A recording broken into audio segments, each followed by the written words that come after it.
Hi Alan, thank you so much for meeting us in Trinidad today. It's alright. It's a pleasure. It really is. I know we've been meeting for several years in Trinidad and then in London at Barking Carnival, but could you tell us a little bit about what you're doing in Trinidad, please? Well, this is Trinidad Theatre Workshop, which is the home of Moko Somokow, which is we use it as our mascot. So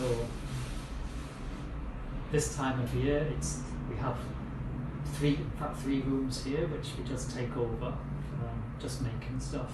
We also store things here. So we just come in and make the masks for Carnival. It would have been started beforehand. We start after Christmas actually here, but we started beforehand talking about ideas, getting fabrics. I will have made some headway on some of the larger costumes, which I'll carry over with me. It's only when we're here we begin really to put things together and we try things out and make. So this year we've probably got about 30 something costumes for the actual parade, plus we'll have supplementary things we do as well. So we'll probably be doing 45 costumes, something like that. Yeah. Big costumes because most of them for stilt walkers, for Moko Jumbies. We do have some ground walkers as well who actually do the parade with us. So it's a big variety, and so even the Moko Jumbies, some are maybe on a 3-foot stick, and the big people are on 7-foot. So yeah, you can imagine there's a lot of fabric on a 7-foot stick as well. So yeah, just managing all of that. I've just spent the whole morning cutting out. I've got more cutting out to do as well. Yeah, yards and yards and yards and yards and yards of fabric. Yeah, I can imagine. Plus then we make the headpieces, we make the backpacks. Yeah. So there's a lot of skills. There's wire bending in that, there's lots of collage, there's moulding, working with cardboard, all kind of stuff, almost anything. We're making a collection of, you can't see that, but natural materials as well, which we always bring into the mass.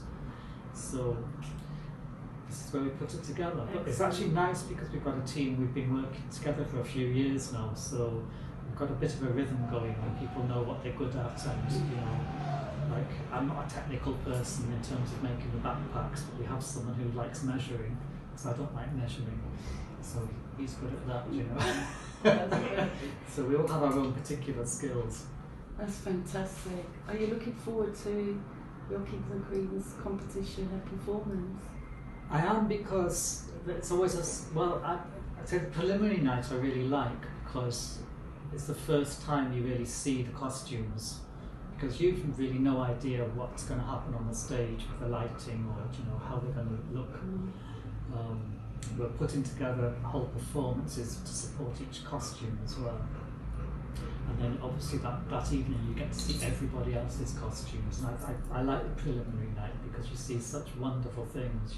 Everything, probably it's often around 60 kings or 60 queens, so it's 120 different amazing costumes, so it's really nice to be part of that. Yeah. That's awesome. That's awesome. Yeah, but it's a lot of that sort of organisation as well.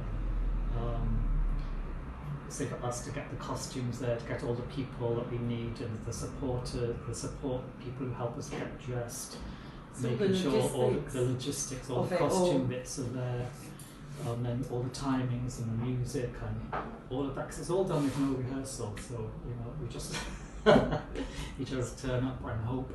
Oh, yeah. So. But I know you also support Barking and Dagenham Carnival. Yes. Yeah, could you tell us why that is? And we like to come to Barking and Dagenham because one thing I actually do like the size of the event, the fact that it's very user friendly in a sense. It's contained within the day. It has a special resonance because you, Rosie, are particularly interested in the traditional masque. So every year there's a showcase of a few of the traditional masquerades from Trinidad or from the Caribbean. So this last year, Tracy Sankar came over from Trinidad to do the baby dolls, which was fabulous, because I think often it's not well known in the UK, and it's that side of things. People tend to think of carnival as just bead and feather. It obviously is bead and feather, and people look beautiful in that kind of costume, but there's also almost like a deeper resonance of which sometimes people in Trinidad don't even know it. You know, there's all these wonderful traditional characters, each with their own history, with their own root, and that's for me. That's the side of carnival which we as Moko Jumbis work in, and it's a very, I say it's quite a spiritual side of carnival as well. So it's not about just turning up on the day and displaying a costume. You know, we're actually, say for this carnival, we're in preparation mode already. You know, and you have to psych yourself up to do your performances and actually become whatever it is you're performing. You know, and your character. You open yourself to the spirits. Yeah. I mean, especially Moko. I think especially Moko Jumbi, because Moko Jumbi has that. That's actually the root. You know, the story of the slaves coming over to the Caribbean, followed by the Moko Jumbi, which was the spirit, and you feel it. You know, you're stood on your 1.5-inch square. That's what's touching the ground when you're a Moko Jumbi, and your head is right up in the sky. So you're that link between heaven and earth, which is in fact what our Mass this year is called. It's called In Heaven as It Is on Earth. So that's wonderful. Yeah. Are you looking forward to Barking and Jackman Carnival this year? Yes. Yes. I booked the hotel already.